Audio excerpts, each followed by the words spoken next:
Вітаю в ефірі. Сьогодні головне у студії для вас працює Олеся Вакуленко.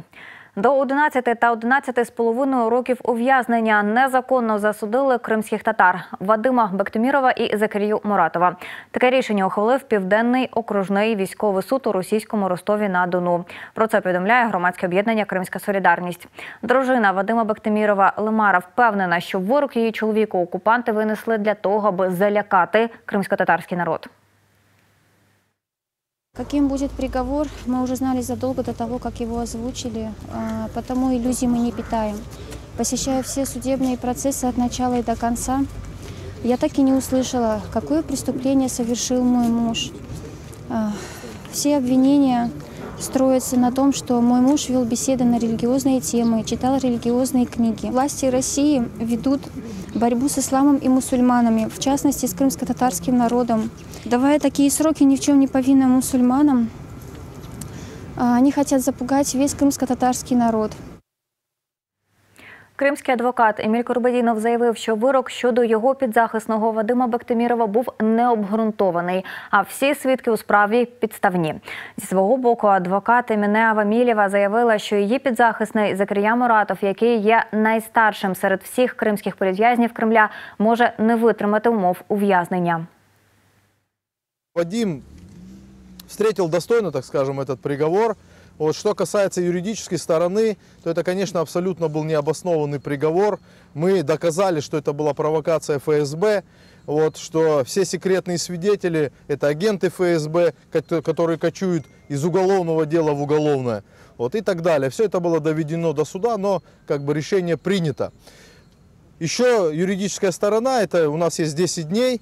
В течение этих 10 дней мы обжалуем данный приговор, тоже как бы никаких иллюзий мы по этому поводу не питаем. Вот. Это делается для того, чтобы исчерпать, так скажем, национальные суды в России и потом передавать дело в международный суд. Сегодняшний приговор, честно сказать, он немножечко нас привел в состояние недоумения. Прокурор попросил 12 лет. Суд в приговоре указал 11 лет, 6 месяцев лишения свободы. Это инвалиду 3-й группы, человеку, которому в этом году исполнится 65 лет. Это звучит практически как пожизненное содержание для этого человека, с учетом того, что состояние здоровья у него ухудшается. Закарія Муратов та Вадим Бектеміров були затримані 7 липня 2020 року ФСБ Російської Федерації на території тимчасово окупованого Криму та згодом незаконно переміщені на територію Росії до міста Ростов-на-Дону. Безпідставно обвинувачені російською стороною, серед іншого, в участі у діяльності терористичної організації та насильницькому захопленню влади. Докладніше про ці вироки говоримо сьогодні. З нами на зв'язку адвокатка Лілія Гемеджі. Добрий вечір. Добрий вечір. І ми почули від дружини одного з тих, кому сьогодні оголосили вирок, що вони очікували такого результату. Чи ви очікували і чи ви очікували саме таких термінів? Вы знаете, мы уже не надеемся на то, что по данным делам будут вынесены справедливые приговоры. Практика показывает, что несмотря на отсутствие доказательств или на ущербность доказательств, приговоры бывают исключительно обвинительные, и сроки, которые запрашивают, а потом дают суды, это драконовские сроки, для пожилых людей это, по сути, пожизненные сроки. Это сроки, которые абсолютно не укладываются в уме, и они, наверное, противоречат здравому смыслу. Как можно давать такие огромные сроки за какие-то обсуждения, беседы на общественно-политические, общеисламские, религиозные, либо какие-то бытовые темы. Все эти дела, они однотипные, и данные дела, они, китами, скажем, на которых держатся данные дела, это прослушка, выполнена экспертиза на основании этой прослушки, абсолютно некомпетентная экспертиза, и показания свидетелей под псевдонимом. Причем, что мы уже достоверно знаем, что показатели под псевдонимом, они точнее, сами эти свидетели, они зачастую уже и не знают тех людей, против кого дают показания. В деле Зикирии Муратова один из свидетелей под псевдонимом указал, что он виделся с ним достаточно часто, каждую неделю на протяжении нескольких месяцев. При этом, когда попросили описать его, Зикирию Муратова, он сказал, что это человек лет 40, то есть он ошибся более чем на 20 лет в его возрасте. Вот, при этом Зикирия Муратов, он не выглядит моложе своих лет, он выглядит именно на свой возраст, с учетом заболеваний, это сказывается. Он описал его как человека среднего телосложения, хотя Зикирия Муратов даже после того, как перенес коронавирусную инфекцию в условиях СИЗО и похудел более чем на 20 килограмм, это не человек не средней комплекции, это человек с избыточным весом. Этот же свидетель показывал о том, что якобы организатор всей этой группы Месутов Руслан, мы когда спрашивали, есть ли у Месутова зубы, он ответил, что он не помнит. Такие абсурдные показания, и, собственно, они ложатся в основу этих диких приговоров, которые выносятся в отношении наших соотечественников. А з приводу стану здоров'я, якраз Зикирії Муратову, чи відомо, який взагалі зараз в нього стан здоров'я і як він сприйняв сам вирок? Я думаю, что он был готов к тому, что суд удовлетворит то, что попросил прокурор. Если снизит, то снизит не намного. А каким может быть здоровье в условиях следственного изолятора? Зикирия Муратов – это инвалид. Сторона защиты, моя коллега Эмине Родионовна, она неоднократно ходатайствовала о том, чтобы провели надлежащее медицинское освидетельствование Муратова Зикирие, но все медицинское освидетельствование заключалось в том, что его вывезли в сопровождении большого количества конвоя, и в течение менее чем за полчаса к нему приходили несколько разных специалистов, и что ему сделали, это только лишь померили ему артериальное давление. После чего был поставлен диагноз, что у него нет заболеваний, которые препятствуют содержанию в следственном изоляторе. Тем не менее, состояние здоровья его ухудшается. Реабилитация после коронавирусной инфекции, она была проведена недолжным образом. Это гипертоник, участились боли в сердце и постоянно повышается артериальное давление. Это человек, который нуждается в адекватной медицинской помощи. И то, какие условия в российских следственных изоляторах, думаю, лучше, чем описал Европейский суд по правам человека, никто не опишет, что это ненадлежащие условия и что они не соответствуют правилам Нельсона Мандели в тому числі. І ви вже згадували про таємних свідків, які є агентами ФСБ. Наскільки це розповсюджена практика використовувати таких таємних свідків в цих справах? Это основа этих дел, использование свидетелей под псевдонимом. Если мы обратимся к международному законодательству, к решениям Европейского суда по правам человека, в них говорится о том, что использование, засекречивание свидетеля, оно должно быть в исключительных случаях, что эти случаи, они должны подтверждаться какими-то конкретными фактами. Собственно, и в теории российского уголовного законодательства говорится об этом же, но, тем не менее, институт скрытых свидетелей сегодня подрывает доверие к правосудию, и это институт, который используют для получения нужных показаний посредством привлечения лиц, которые не имеют отношения совершенно к тем людям, которых обвиняют в каком-либо преступлении, либо это люди, которые находятся, скажем так, под условным вниманием ФСБ, или на которых можно оказывать давление по различным причинам. И это люди, которые дают абсолютно неправдивые показания. и эти показания, противоречивость этих показаний, она встает очевидной в суде. Это доказывается неоднократно, но суды на это не обращают внимания, выбирая через, скажем, как через сито, только лишь что они отвечают на вопросы стороны государственного обвинения. То есть, по сути, нужные ответы выбирают, а те, которые, скажем так, заставляют задуматься над достоверностью этих показаний, они отбрасываются. І Мільк Рубідіна згадував про те, що вони будуть оскаржувати це рішення. Якими взагалі перспективи, якщо ми говоримо про терміни, наскільки це оскарження в апеляції, в касації, вже подальшому зверненні до міжнародних інстанцій може затягнутися?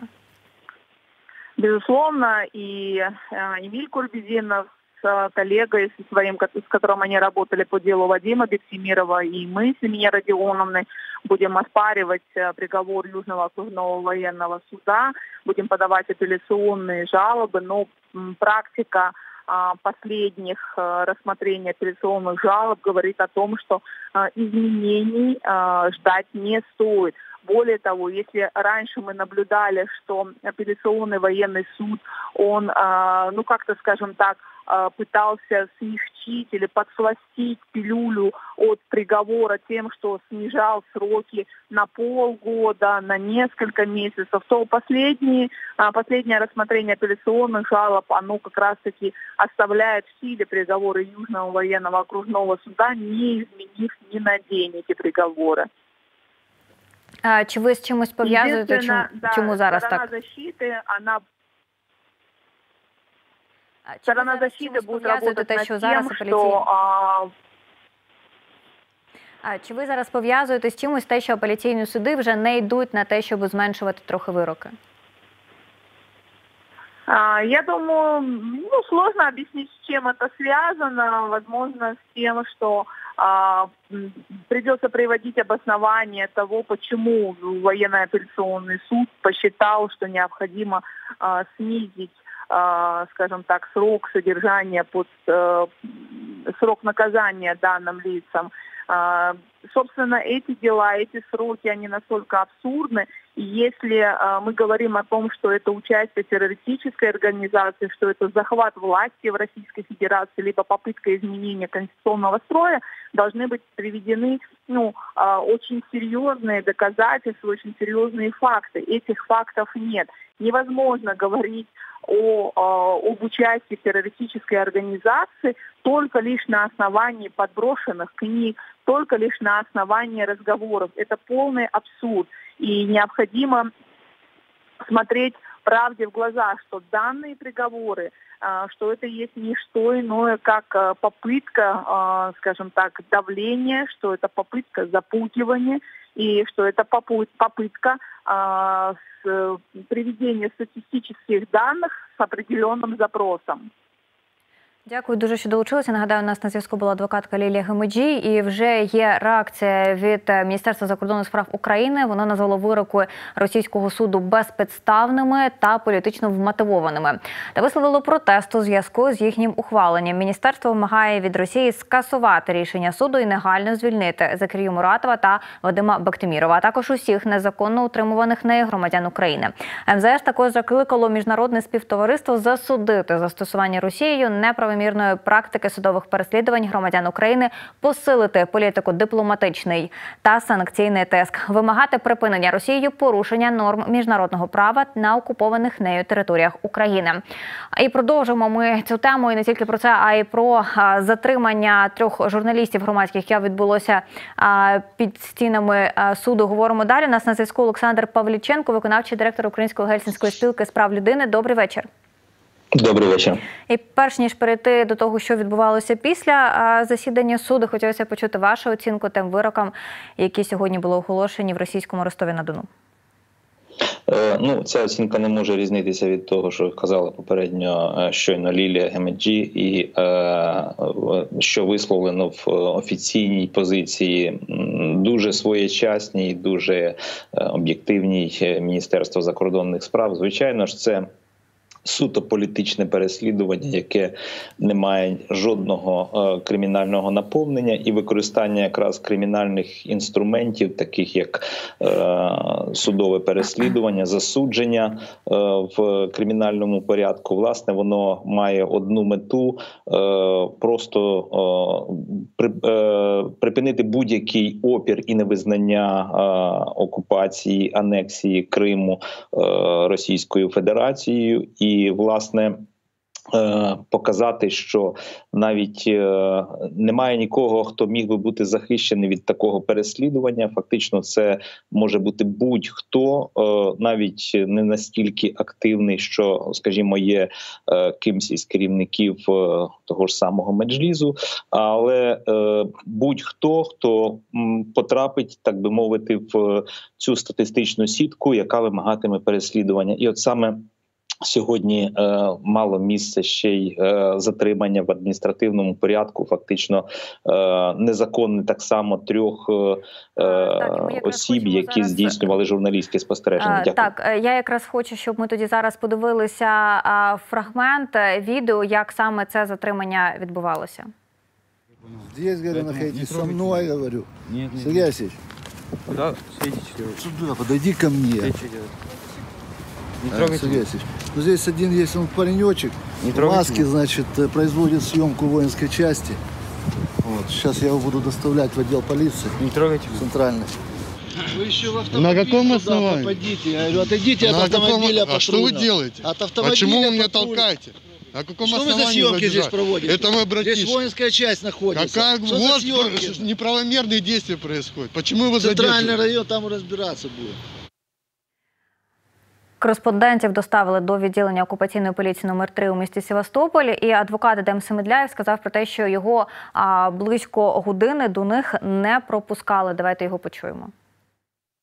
Меня не пропускали на протяжении где-то часа, без объяснения причин, почему меня не пропускают. После этого у ребят попытались взять отпечатки пальцев, взять их ДНК,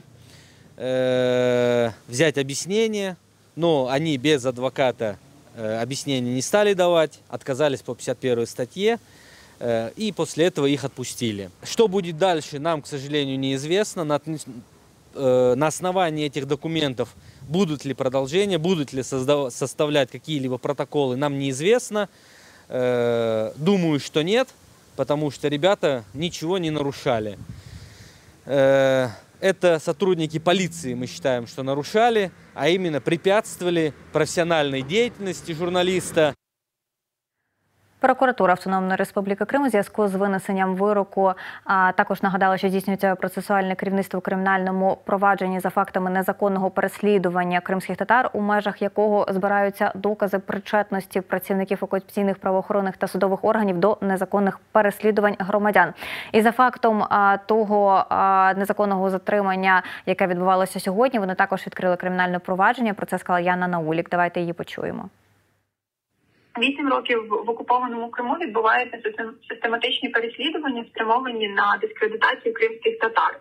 Російська Федерація та її окупаційна адміністрація використовує будь-які способи залякування населення півострова та придушення свободи слова, свободи вираження поглядів і свободи релігії. Прокуратура автономії здійснює процесуальне керівництво в кримінальному провадженні за фактами незаконного переслідування кримських татар, в межах якого збираються докази причетності працівників окупаційних правоохоронних та судових органів до незаконних переслідувань громадян України в Криму. І повертаємося до розмови з Олександром Павліченко. Ви вже починали говорити саме про цей інцидент, ми трошки додали більше інформації. Для чого це було зроблено і взагалі наскільки законно? Адже по відео насправді не зовсім було зрозуміло, хто взагалі ця людина, не було якоїсь форми або розпізнавальних знаків. Пане Олександре, чи ви мене чуєте? Зараз спробуємо налагодити зв'язок, а поки я розповім ще про те, що родичі політв'язнів та активісти ініціювали флешмоб на підтримку кримсько-татарських політв'язнів Вадима Бектимірова та Закирії Муратова. Люди фотографуються з плакатами проти репресій щодо співвітчизників і викладають їх у соцмережах. Зараз ви можете ці фото бачити на екрані. На плакатах кримсько-татарських активістів написано 64-річного інваліда 3-ї групи у в'язницю за тероризм. Пробити дно чи ганьба РФ. Свободу Закирії Муратову, стоп репресіям. 12 років в'язниці 64-річному довічний термін. Знавець ісламських наук у в'язниці. В'язень віри. Ці фото ви можете бачити на своїй сторінці. Їх викладала Кримська Солідарність. І повернутися саме до того, що відбувалося під час засідань суду, коли затримали 3 громадських журналістів Алі Сулейманова, Амара Абдулхазієва та Рустема Усигінова. Ми хочемо. Олександр Павліченко, ще раз добрий вечір. Добрий вечір. Бачите, тут працює якась підпільна служба, яка перериває зв'язок. Ну, бачите, під час затримань, які були позавчора в окупованому Криму, глушили зв'язок адвокатам. Сьогодні щось у нас трошки глушиться. І повертаючись до тих затримань, які були, як ви гадаєте, чому це було зроблено? І насправді по відео не дуже зрозуміло, хто навіть ці люди, які затримують журналістів.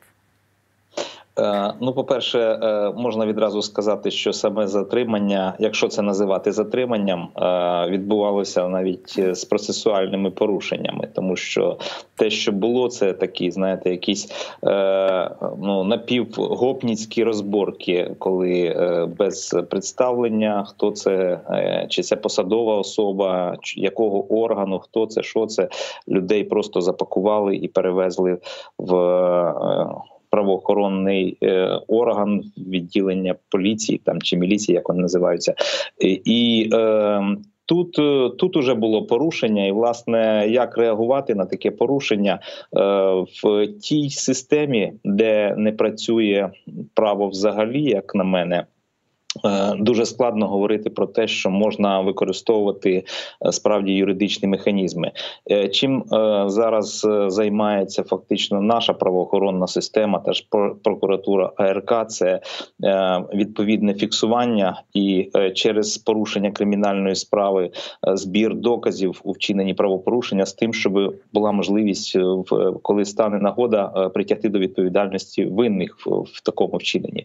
Але ми знаємо, що трапляються тільки виключно поодинокі випадки, коли вдається затримати і піддати кримінальному переслідуванню тих, хто брав участь в таких ганебних ситуаціях. Тому, відчуваючи свою безкарність, ведуть себе, поводять таким чином ті, хто носять якусь форму, незрозуміло, скажімо так, з якими повноваженнями. І в даному випадку ми говоримо про те, що це безпідставне затримання фактично було так само перешкоджанням здійсненню фіксації, що відбувалося під судом, де було проголошено вирок 2 якраз засудженим кримським татарам. Це Вадим Бектиміров і Закирія Муратов, власне, з тим, щоб знов унеможливити, по-перше, хоч якусь можливість там солідарності, там демонстрації незгоди, і, власне, це закатування в асфальт, яке продовжується без жодних поки що таких вагомих юридичних наслідків для тих, хто це вчиняє. Знов-таки, ми зараз накопичуємо просто цей весь інформаційний масив фактів злочинів Російської Федерації. Абсолютно чітко і правильно було зазначено в заяві Міністерства закордонних справ, що це становить порушення норм міжнародного гуманітарного права з боку держави-окупанта, яка має дотримуватися відповідних чітких правил. Це порушується. Що ми можемо очікувати, розуміючи, що ця держава поводить себе поки що безкарно, скажімо так, умовно безкарно, хоч тяжкість санкцій має, звичайно, корелювати з тими злочинами, які вчиняє ця держава на окупованій або анексованій території. Ми говоримо і про територію Донбасу. Також про висвітлення. Вчора Кримська солідарність викладала відео з-під зали суду в окупованому Криму, там, де було засідання по 4 незаконно затриманим кримчанам, яких позавчора о 4 ранку окупаційне ФСБ затримала. І там Лутфія Зудієва казала про те, що вони ще з однією людиною хотіли бути на засіданні для того, аби вона хотіла вести текстову трансляцію, тобто, знову ж таки, ми говоримо про висвітлення. І вона казала про те, що навіть не розглянули клопотання про те, аби 2 людини були присутні на засіданні. І ми бачимо, що, в принципі, навіть одразу на наступний день є прецедент з тим, що незаконно затримали 3 громадських журналістів. Це може говорити про те, що розуміючи безкарність, все частіше і в Росії, і в окупованому Криму намагаються перешкоджати тому, аби просто хоча б висвітлювати і говорити про те, що відбувається. Я не думаю, що окупаційна влада сильно боїться, скажімо, навіть висвітлення цих процесів, тому що так чи інакше ця інформація стає доступною, вона широко поширюється в світових мережах на території України. І, відповідно, це просто сигнал і показник, і індикатор того, що влада отримала і інструкцію, і відповідно наказ вчиняти саме таким чином, просто жорстоко протидіяти, відкидати будь-які навіть закріплені на рівні і законодавства, тому що є такі норми, навіть якщо придивлятися до того, що називається законодавством Російської Федерації, але це виключно на розсуд тих, хто застосовує це законодавство. І я ще раз повторюю, що це держава, де не діють ані закони, ані право. І, на жаль, тут потрібно виходити з того, що в правовий спосіб боротися з такими порушеннями практично неможливо, і це може бути відповідно тільки зроблено, коли буде відновлено правовий режим і правовий порядок, який дозволятиме долати такі негаразди. Поки можемо тільки давати правову оцінку. І дякую вам за нею. Нагадаю, що у нас на зв'язку був Олександр Павліченко, виконавчий директор Української Гельсінської спілки з прав людини. Говорили ми сьогодні про незаконні вироки 2 кримським татарам. Передивитися цей та інші наші ефіри ви можете на нашому сайті Суспільне Крим та на нашому YouTube-каналі. А о 20:40 дивіться новини кримсько-татарської. Гарного вам вечора.